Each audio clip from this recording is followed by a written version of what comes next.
दुर्गा जय दुर्गा जय दुर्गा जय माता जय माता आदिपराशक्ति के जय नारायण समारंभम शंकराचार्य मध्यमाम् अस्मदाचार्य पर्यन्ताम् वन्देऽहं गुरु परम्पराम्। హిందూ సనాతన ధర్మంలో ఎందరో మహానుభావులు మనకు ఆధ్యాత్మిక సంపాదించినటువంటి గురువులు, వారందరికీ నమస్కరిస్తూ అందులో మన గురుదేవులైనటువంటి శ్రీ శ్రీ త్రినాథ్ గురూజీ గారి చరచరణులకు నమస్కరిస్తూ, అలాగే తల్లి జగన్మాత బిందు త్రికోణ వశుకోణ దశారయుగ్మ మన్మస్రదల సంయుత షోడశారం భృత త్రిభువరయుతం పరిత చతుర్ద్వార శ్రీచక్రమే ఉదితం పరదేవతాయః త్వాం గౌరీ త్రిపురాం పరాత్పరకళాం శ్రీచక్ర సంచారిణి. మన అమ్మ జగన్మాత కరచరణములకు నమస్కరిస్తూ ఈరోజు కార్యక్రమానికి వెళదామమ్మా. నేను క్లుప్తంగా 20 నిమిషాలు మాట్లాడతాను. ముందుగా నా వీడియో చూస్తున్నటువంటి వ్యూవర్స్కి, అలాగే సత్సంగ సభ్యులకి, అభిమానులకి ముందుగా అనేకమంది ధన్యవాదాలు తల్లి. అలాగే ఈ రోజున 71 వీడియో చేస్తున్నాం. ఇంతవరకు అమ్మవారి కోసం కథ 1994 నుంచి కూడా నేను చెప్పలే. అమ్మవారి కథ ఎప్పుడు చెప్పలే. అమ్మవారికి సంబంధించిన నామాలు తప్ప అమ్మకు సంబంధించిన కథను చెప్పలే.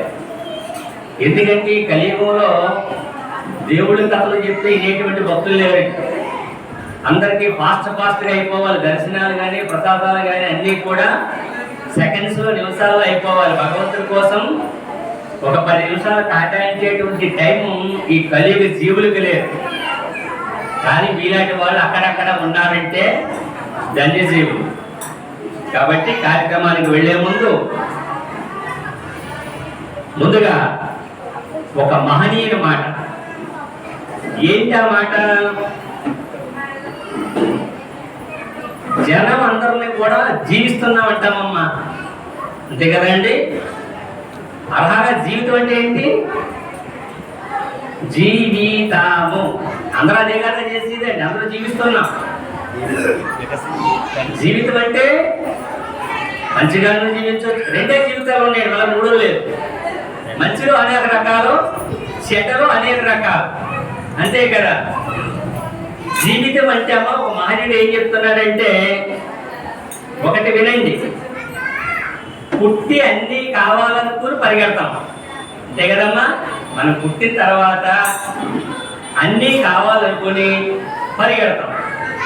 అది డబ్బు అవ్వచ్చు, మేళ్ళు అవ్వచ్చు, విద్యలు అవ్వచ్చు, చదువు అవ్వచ్చు, ఉద్యోగం అవ్వచ్చు. పరుగు దేనికోసం అన్నా సరే. 1 కోటి రూపాయలు సంపాదించామనుకోండి, 2వ కోటి కోసం పరుగు ఆగుతామా? ఆగం.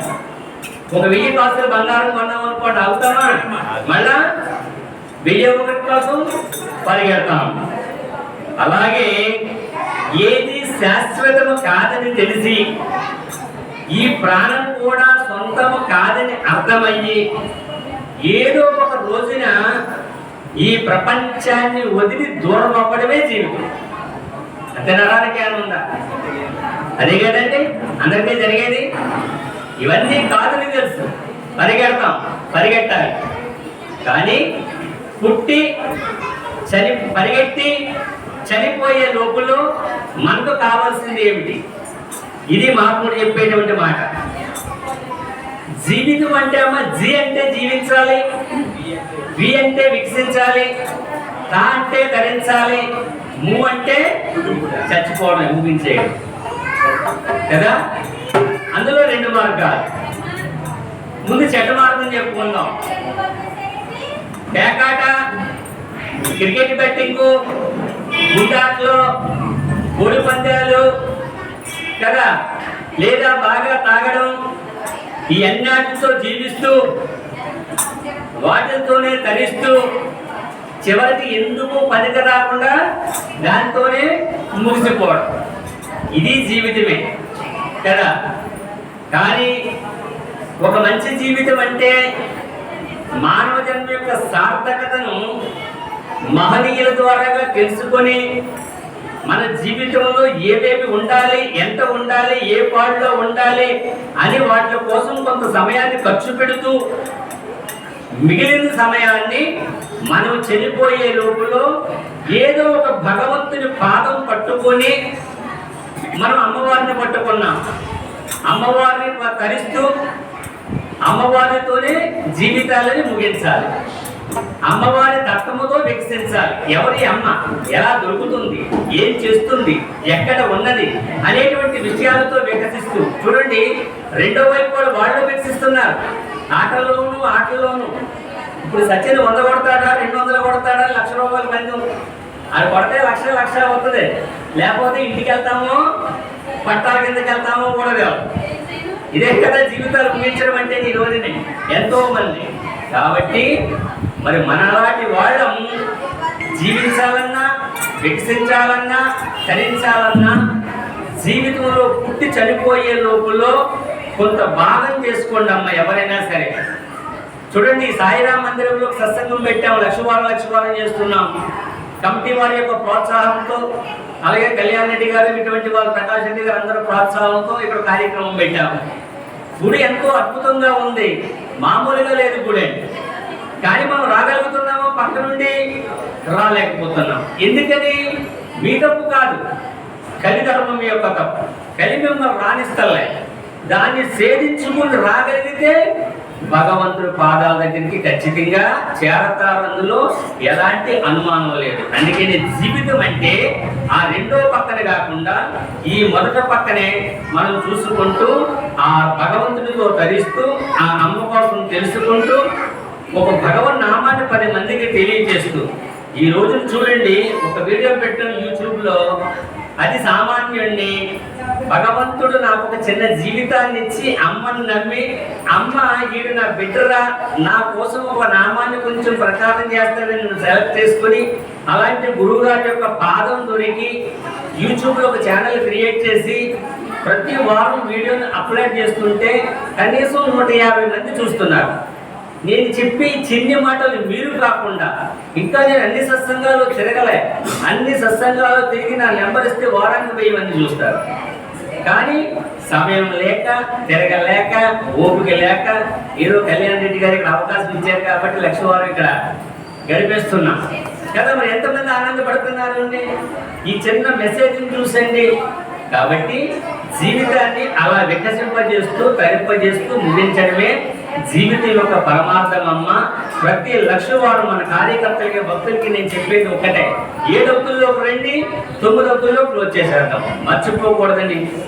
మీ అందరికీ తెలియజేసుకుంటూ అమ్మ కథకి వెళ్ళేటువంటి ముందుగా త్రినాథ్ గురూజీ గారి కలము నుంచి జాలువారి నుండి ఒక అద్భుతమైనటువంటి గీతము, ఒకే ఒక పల్లవి, 2 చరణాలతో మనం ముగిసించి అమ్మవారి కథకెళ్ళి అందులో ఎన్నో జీవిత రహస్యాలను కూడా మనం తెలుసుకుంటున్నాం. ఈ వారం అమ్మవారికి, ఆది శంకరాచార్య గారికి ఏం జరిగిందో చూద్దాం. శ్రీ ఆదిపరాశక్తికి, అఖిలాండ కోటి బ్రహ్మాండ నాయకి, అమ్మ నీదు పాదాలు ఎంత రమ్యమే,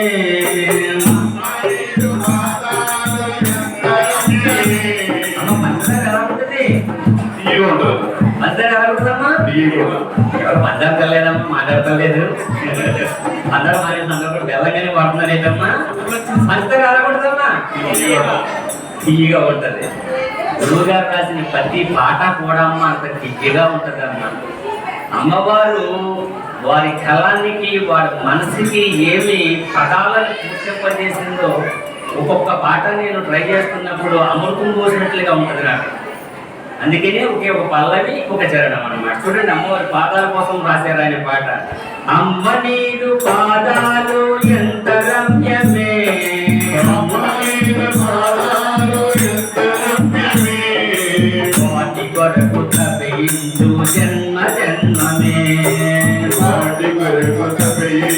జన్మ జన్మమే అందరూ చేరలేని వింత గోప్యమే అందరూ చేరలేని వింత గోప్యమే చరణాల చెంత ఉంటే బ్రతుకు ధన్యమే చరణాల చెంత ఉంటే బ్రతుకు ధన్యమే లోకాలను దాటుకుని వెళ్ళిన తర్వాత జగన్మాత నివాసం ఉండేటువంటి మణిద్వీపం దగ్గర 4 ఎత్తైనటువంటి ప్రాకారాలలో ఒక్కొక్క ప్రాకారం దగ్గర ఒక్కొక్క గది దగ్గర 3 కోట్ల మంది దేవతలు, ఈ బ్రహ్మ విష్ణు ఈ శివుడు ఈ దేవతలందరూ కూడా 18 ప్రాకారాల లోన ఉన్నటువంటి అమ్మవారిని దర్శనం చేసుకోవాలని ఆ గుమ్మాల దగ్గర పడికాపులు కాస్తూ ఉంటారు. ఈ 3 కోట్ల మంది దేవతలు కూడా జగన్మాతను దర్శించాలంటే, జగన్మాతను చూడాలంటే ఆ గుమ్మాల దగ్గర పడికాపులు కాస్తా ఉంటారు. ఎక్కడ దర్శనానికి వెళ్ళారమ్మా? ఇది ఎంత పడుతుంది? మన గదిలో ఉంటున్నామా లేదా? అలాగే ఇంతటి విష్ణుమూర్తి, ఇంతటి శివుడు, ఇంతటి బ్రహ్మ ఈ దేవతలు అందరూ కూడా గుమ్మాల దగ్గర అమ్మ దర్శనం ఎప్పుడు వస్తుందా, అమ్మ పిలుపు ఎప్పుడు వస్తుందా అని వెయిట్ చేస్తా ఉంటే ఆ గుమ్మాల దగ్గర కాపలా ఉండేటువంటి అర్హపాటి సామాన్యమైనటువంటి కాపలా భటులు, ఓయ్ బ్రహ్మ మాట్లాడు, ఓయ్ విష్ణు మాట్లాడు, మీకు ఇంకా పిలుపు రాలేదు అమ్మ దగ్గర నుంచి, వెయిట్ చేయండి అంటారు. తెలుసమ్మా, అమ్మ భోగం అంతలా ఉంటుంది. దేవి భాగవతంలో మణిద్వీపం చదవండి, అమ్మ ఎక్కడ ఉంటుందో ఎలా ఉంటుందో, ఆవిడ దర్శనం కావాలంటే ఎలా ఉంటుందో అనేటువంటి విషయము. అందుకే అమ్మ పాదాల కోసం రాశారు త్రినాథ్ గురుభవాని గారు. అందుకే మణిద్వీపం వెళ్ళిన తర్వాత బ్రహ్మ విష్ణు మహేశ్వరులు అమ్మవారి దర్శనం చేసుకున్న తర్వాత అదిగో విష్ణుమూర్తి అమ్మవారి యొక్క పాద బోటిలో చూస్తాడు, గౌరవంగా చూస్తాడు. అమ్మవారు అలా కూర్చుని ఉన్నప్పుడు ఈ దర్శనాలన్నీ ఇచ్చిన తర్వాత తిరుగు ప్రయాణంలో అమ్మవారికి ఒక నమస్కారం పెట్టుకుంటూ ఉంటే విష్ణుమూర్తి అమ్మవారి యొక్క పాదము గోరుల్లో అటండి ఇలాంటి చతుర్దశ భువనాలన్నీ కూడా కొల్లలు అమ్మవారి యొక్క కాలి బొట్టవేల్లో ఉన్నాయట. అంటే కాలి బొటనవేలులోనే ఇన్ని విశ్వాలు అంతా కూడా ఉంటే మరి జగన్మాత ఇంకెంత ఉంటుంది? అది అమ్మవారి యొక్క వైభవం. అలాంటి అమ్మవారి యొక్క దయ కానీ కిరణం కానీ ఒక మనిషి మీద పడితే, ఆమె యొక్క అనుగ్రహం ఒక మనిషి మీద పడితే అమ్మా ఆ జీవి వెనకాల 7 తరాల వాడు తరించేస్తారు తల్లుల. అది అమ్మవారి యొక్క వైభవం. ఇంకేం చెప్పారో చూడండి. నేనంటే నీకు మంచి అధిక గాఢమే, నేనంటే నీకు మంచి అధిక గాఢమే, నేనంటే నీకు మంచి అధిక గాఢమే, నేనంటే నీకు మంచి అధిక గాఢమే, అందుకే వేసాను బ్రతుకు భారమే, అందుకే వేసాను బ్రతుకు భారమే, అందగా నీవుంటే జన్మ దైత్యమే, అందగా నీవుంటే జన్మ ధన్యమే, నీవు నన్ను మరిచావా నేను శూన్యమే, నీవు నన్ను మరచావా నేను శూన్యమే. జగన్మాత ఎప్పుడైనా అర్హపాటి మహాభక్తులు ఎంతో మంది ఉంటే వాళ్ళ మాయలో పడిపోయి వాళ్ళ భక్తులు పడిపోయి నాలాంటి అనుకుని కానీ మర్చిపోతావేమో సుమా అమ్మ, నేను అతి సామాన్యుడిని కానీ నేను నిన్నే నమ్ముకున్నాను సుమా, నన్ను ఎప్పుడూ మర్చిపోక ఉండు అని అమ్మవారిని కోరుకుంటూ మరొక శరణం మాట్లాడుతూ కథకెళ్ళిపోదామమ్మా. చివరిగా జగన్మాత నీ మనసు మధుర క్షీరమే, జగన్మాత నీ మనసు మధుర క్షీరమే, జగన్మాత నీ మనసు మధుర క్షీరమే, జగన్మాత నీ మనసు మధుర క్షీరమే, అందుకే వాలింది ఈ క్షీరమే, అందుకే వాలింది క్షీరమే, దయను తలచి దరిను ఉంచుట నీదు ధర్మమే, జగన్మాత ధన్యవంతుడు నీవు ధర్మమే, దండంతో దండిస్తే దారి ఘోరమే, మరి దండముతో దండిస్తే దారి ఘోరమే.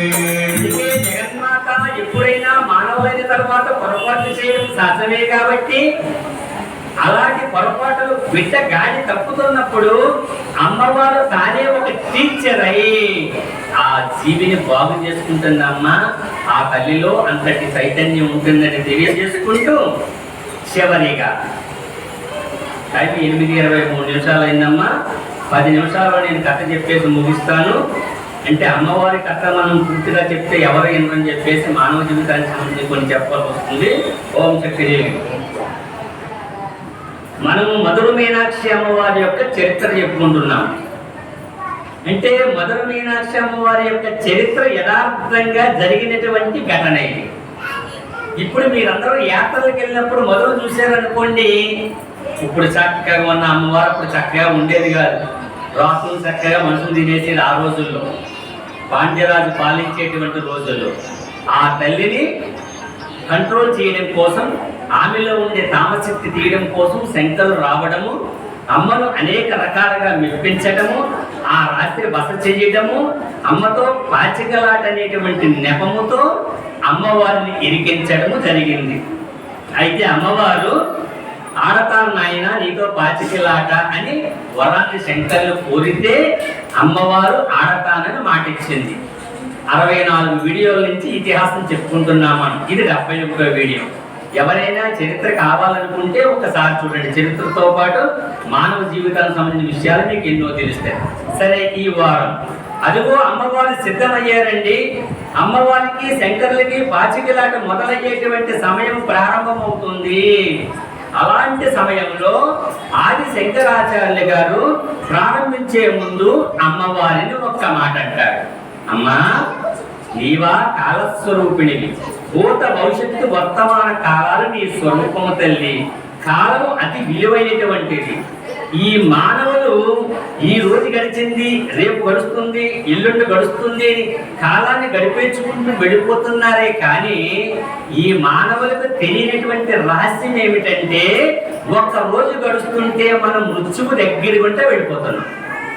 ఇవాళ గడిచింది అని మనం అనుకుంటున్నామే కానీ మనము ఒక రోజు మృత్యువు దగ్గరికి వెళ్ళిపోతున్నాం. మృత్యువుని చేరుకోవడానికి 100 కిలోమీటర్ల డిస్టెన్స్ ఉందనుకోండి, 1 కిలోమీటర్ దాటారు, ఇంకెన్ని కిలోమీటర్లు ఉందండి? 9 కిలోమీటర్లు దాటారు, ఇంకెన్ని కిలోమీటర్లు ఉందండి? అంటే మనం మృత్యువు దగ్గరికి వెళ్ళిపోతున్నాం. అందుకే పుట్టి మృత్యువు దగ్గరికి వెళ్ళిపోయే సమయంలో ఈ కాలం విలువ తెలియకుండా అనవసరంగా టీవీ సీరియల్లమ్మట, ఈ ఆటలమ్మట ఈటిలమ్మట కూర్చొని ఆ రచ్చబండ్ల మీద కూర్చొని అక్కర్లేనటువంటి పదాలతో కాలక్షేపం చేసే కన్నా మీ అన్ని పనులు చేసుకోండి, ఉద్యోగాలు చేసుకోండి, వ్యాపారాలు చేసుకోండి, కానీ కొంత సమయాన్ని భగవంతునికి కేటాయించండి. ఇలాంటి వాళ్ళు ఎంతమంది అమ్మా అని శంకరులు చెప్తూ, అందుకే నీతో ఈ పాచికలు ఆడేటువంటి సమయాన్ని అమ్మా నేను నీకున్నటువంటి లలితా సహస్రనామాలను గానము చేస్తూ నీతో ఆట ప్రారంభిస్తాను తల్లి, నీకేమన్నా అభ్యంతరమా అని శంకరులు అడుగుతారు. చూసారా? అప్పుడు అమ్మవారు మనస్సటండి ఆనందముతో తన్మయరాలైపోతుందటండి. అందుకే చూడండి, అమ్మ అనుకుంటుందట, ఎప్పుడైనా సరే అమ్మా ఒక అర్హుడైనటువంటి శిష్యుడు ఉన్నప్పుడే గురువు చేసేటువంటి బోధ యొక్క ఫలితము గురువుకి ఇంకా చెప్పాలనేటువంటి కాంక్ష పుడుతుంది.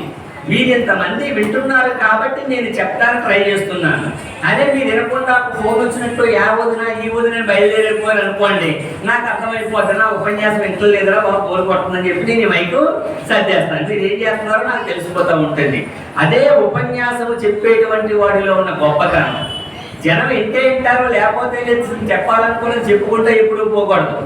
జనం మొక్కలు చూస్తూ మనం రిసీవ్ చేసుకుంటున్నారా లేదా, తన్మయత్వం చెందుతున్నారా లేదని ఉపాసన చేసేటువంటి వ్యక్తికి ఖచ్చితంగా తెలుస్తుందన్నమాట. అందుకే అమ్మవారు ఆనందపడిపోతుందట. ఆహా, ఈ యువ సన్యాసి కాలము కోసం ఎంత విలువ తెలుసుకున్నటువంటి వాడు, కాలము విలువను ఎలాగ గుర్తించినటువంటి వాడు, కాల స్వరూపాన్ని ఎంత చిన్న భాష్యంలో చెప్పాడే అని అమ్మవారు ఎంతో తన్మయలైపోతుందట.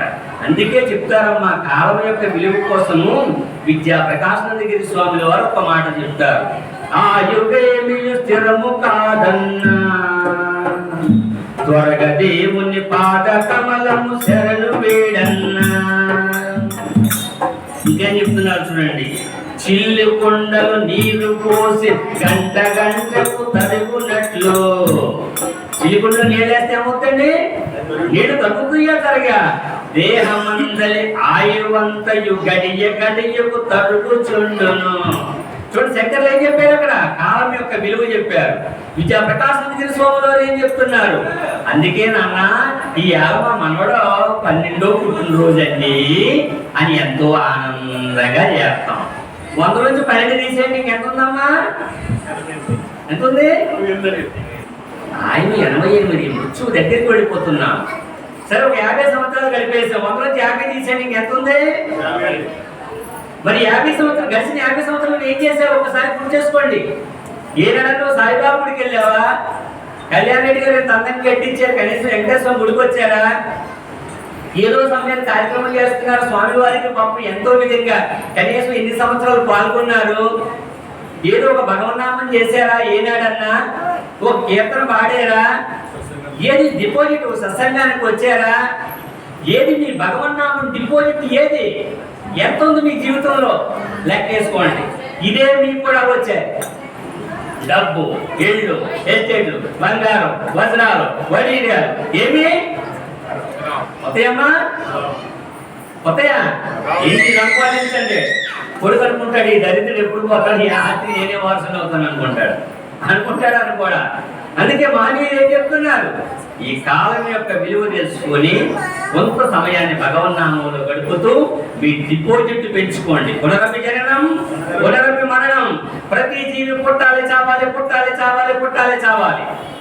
ఈ చావు పుట్టుకలో ఉన్న వ్యత్యాసం మీరు చేసుకున్న పరమే. ఈ రోజు ఉన్నవాళ్ళు, లేని వాళ్ళు, ఎక్కువైపోయినాడు, అడగనోళ్ళు, పూటకు దొరకనోళ్ళు. What is difference? పూర్వజన్మలో డిపాజిట్ లేదు. ఉన్నవాడు పూర్వజన్మ డిపాజిట్ బాగుంది, ఉన్నవాళ్ళుగానే కొడతారు. పూటకి ఇంటి లేదు. పూర్వజన్మలో జన్మించి ఊరికి అరుగుల మీద కూర్చొని కాలక్షేపం చేసినాడు. అందుకే జీవిత రహస్యం తెలుసుకోండి అమ్మా. అందుకే అమ్మవారు అంటుంది, ఆట ప్రారంభించేటప్పుడు శంకరాచార్య గారు అడిగారు, అమ్మా ఈ ఆడేటువంటి సమయం కొంత సమయం గడుస్తుంది కదా, ఈ గడిచేటువంటి సమయాన్ని నీ యొక్క లలితా సహస్రనామాలను గానము చేస్తూ ఆట ప్రారంభిద్దామమ్మా అంటే అమ్మవారు అందాటండి, అలాగే నాయన అమ్మవారికి పుత్ర వాత్సల్యం వచ్చేసింది. ఇంతకుముందు అమ్మవారు ఎలా ఉండేది? రౌద్రంగా ఉండేది. ఇవాళ నేను ఎవరిని తినాలి? ఆహారం తినాలా? ఆంజనేయుడిని తినాలా? లేదా ఎవరిని తినాలి రాత్రికి అని తిరిగేది మధురలో ఆనాడు. మరి అలాంటి రూపం నుంచి శంకరాచార్యులు ఎక్కడ కూర్చోబెట్టారు? ఎల్లకుండా ఆపారు. ప్రారంభమవుతుంది. అలాంటి రాక్షసత్వం నుంచి అమ్మవారికి ఈ శంకరాచార్యులు గారు అనేక రకంగా అమ్మవారి యొక్క శక్తిని గుర్తు చేయడం వల్ల తన్మయత్వానికి లోనైపోయాట. అమ్మవారికి తెలియకుండానే అమ్మవారు అందాట, నాయన నీకు విజయం చేకూరుగాక అన్నాడు. ఇది రహస్యం. ఏమండి, అమ్మవారికి శంకరాచార్యులకి పాచికలాట అవుతుంది. ఇద్దరులో ఒక నెగ్గాలి. అమ్మవారు అంతకుముందే చెప్పింది, పరమేశ్వరుడితో ఆడేటప్పుడు ఇప్పుడు నాదే గెలుపంది. మరి నువ్వు గెలవాలి నాయనని దీవించిందంటే ఆవిడ ఓడిపోతున్నట్టే కదా. అంతటి పెద్ద ఆవిడ నువ్వు గెలవాలి నాయనని వాత్సల్యముతో, అదే మాయ. అందుకే చూడండి, రామాయణంలో రాముడు లంక మీద, అదే రావణాబ్రహ్మ మీద యుద్ధానికి వెళ్ళేటప్పుడు ముహూర్తం పెట్టమని ఎవరి దగ్గర మొక్కుతాడా? రావణాబ్రహ్మ దగ్గర మొక్కుతాడు. చూసారా, రాముడు వారు యుద్ధంకై విజయముహూర్తం కోసం రావణాబ్రహ్మ దగ్గర పంపుతాడు. మరి రావణాబ్రహ్మ మహాజ్ఞాని ఆయన, కానీ చూసారా పంపింది రాముల వారని తెలుసు, యుద్ధానికి విజయముహూర్తానికి పంపించాడని తెలుసు. రావణాబ్రహ్మ ధర్మం తప్పకుండా రాముడు గెలిచేటువంటి ముహూర్తాన్ని పెట్టి పంపుతాడు. మరి రావణాబ్రహ్మకు తెలియదమ్మా, నేను రాముడి నెగ్గే ముహూర్తాన్ని పెట్టినట్టయితే రావణాబ్రహ్మ వాడిపోతాడు కదా. మరి తెలియదా? ఇదే మాయ. ఈ మాయని జయించాలి. బంగారపు లేదని రాముడికి తెలియదా? కానీ బంగారపు లేడు మాయ. సీతాదేవికి తెలియదా? లక్ష్మణుడి యొక్క గుణం కోసం నువ్వు నన్ను కామించా, అన్నగారికి ప్రమాదం వస్తే వెళ్తలేదని సీతాదేవి అంటది. లక్ష్మణుడి యొక్క మనస్తత్వం సీతాదేవికి తెలియదా? అలాగనడం సీత యొక్క మాయ. ఇవన్నీ రావణ సంహారం కోసం మాయ అన్నమాట. ఇక్కడ అలాగే అమ్మవారు వెంటనే ఎప్పుడైతే దీవించిందో అమ్మవారి యొక్క చేతి నుంచి ఒక దివ్యమైనటువంటి కిరణము ఆది శంకరాచార్యులు గారిని తాకింది. అదిగో మూడవదిగా చివరిగా ఇదిగో మండపంలో అమ్మవారి గర్భగుడిలో కూర్చుని ఉన్నది. ఎదురుగుండా ఆది శంకరాచార్య గారు కూర్చుని ఉన్నారు. ఆట ప్రారంభమయ్యేటువంటి సమయానికి ఆ గుడిలో ఉండేటువంటి కుంకుమ, పసుపు అలాగే చందనాలతో ఆది శంకరాచార్య గారు కింద గళ్ళి గీసేశారు. ఆయన కూర్చున్న దగ్గర నుంచి అమ్మవారు పాదాల వరకు ఒక అద్భుతమైనటువంటి చిత్రాన్ని గీశాడు. అమ్మవారు చూసుకోలేదు. అమ్మవారిని బంధించేటువంటి చిత్రం అదే. అమ్మకు తెలియలేదు, ఆనందములో ఉన్నది. కాబట్టి అలాంటి ప్రారంభం అయ్యేటువంటి సమయానికి కాకండి, అదిగో మధుర మీనాక్షి అమ్మవారి యొక్క ఆలయం పైన అటండి సర్వ దేవతలు, పంచభూతాలు, అష్ట దిక్పాలకులు, సర్వ దేవతలు, వసువులు, ఏకాదశ రుద్రులు, అశ్విని దేవతలు, అవధూతలు, నాగులు, గాన గంధర్వ కిన్నెర కింపురుషాలు సమస్తము కూడా ఆ మధుర మీనాక్షి అమ్మవారి యొక్క దేవాలయం పైన ఈ ఆట చూడడానికి వచ్చేసి ఉన్నారటండి. ఇందుకని ఒక పక్కన ఆతృత, ఒక పక్కన అమ్మవారు ఈ సంహార కార్యక్రమం ఆగుతులేదు, ఎందరినో బలి తీసుకుంటుంది. అలాంటిది 12 వేళ్ల కుర్రవాడు అమ్మవారితో ఆట ఆడతానంటున్నాడు. ఈ అద్భుత ఘట్టాన్ని కళ్ళారా చూడాలని చెప్పేశాడండి. ఈ దేవతలందరూ కూడా కొలువై ఉన్నారట. అదిగో ఇంతమంది దేవతలు కొలువు తీరి ఉండగా ఆట ప్రారంభం అయ్యేటప్పుడు శంకరులు గీసినటువంటి ఆ గీతలే 9 గీతలతో 44 కోణాలతో 3 వృత్తాలతో 4 ద్వారాలతో నవచక్రాలతో అద్భుతమైనటువంటి శ్రీచక్రాన్ని ముగ్గుతో వేసి ఉంచాడు. అదిగో అమ్మవారిని ఆట పూర్తయ్యే లోపల ఈ శ్రీచక్రములో బిందు స్థానంలో అమ్మవారిని బందీ చేసేస్తాడు. ఇది కథ చివరకు వచ్చేటువంటి సారాంశం. కాబట్టి టైం 9:30 అయిపోయింది. కాబట్టి వచ్చే వారము ఆట ప్రారంభమవుతుంది. ఆ ఆటలో అమ్మవారికి శంకర్లకి ఏం జరిగింది, ఇంకొక 3 వారాల్లో కథ పూర్తయిపోతుందమ్మా. ఇప్పుడు 71 వీడియో చేసుకున్నాం 64 నుంచి. కాబట్టి వచ్చే వారం ఏం జరుగుతుందో అనేటువంటి విషయాన్ని మనం తెలియజేసుకున్నాం. ఈ 4 కూడా అద్భుతమైనటువంటి ఘట్టాలమ్మా. శ్రీచక్రం యొక్క విలువను తెలిపేటువంటి ఘట్టాలు ఈ 4 కూడా. అమ్మవారు వేస్తూ ఉంటుంది, శంకర్లు పాచికలు వేస్తూ ఉంటారు. ఈ పాచికలను మబ్బుతూనే శంకరాచార్యులు అమ్మవారికి తెలియకుండా అద్భుతమైనటువంటి బీజాలను అక్కడ నిక్షిప్తం చేసుకుంటూ అమ్మవారిని బంధించేస్తాడు శ్రీచక్రంలో. ఆట పూర్తయ్యే సమయానికి అమ్మవారి పేల చూపులు చూస్తూ శివయ్య చూస్తుంది. సాక్షిగా శివుడు రావాలి. అద్భుతమైనటువంటి ఘట్టమమ్మ. ఇంకా 4 ఉన్నాయి. సర్వం శ్రీ కనకదుర్గ పరపరమార్పణమస్తు. హరి ఓం శక్తి. ఈ రోజు ఈ కార్యక్రమానికి వచ్చినటువంటి మీ అందరి కుటుంబాలని కూడా జగన్మాత ఎల్లవేళలా ఆయన ఆరోగ్య ఐశ్వర్యాలు ఇవ్వాలని చెప్పేసి, అలాగే ఈ రోజు పూజ కార్యక్రమం చేయించుకున్నటువంటి పొలం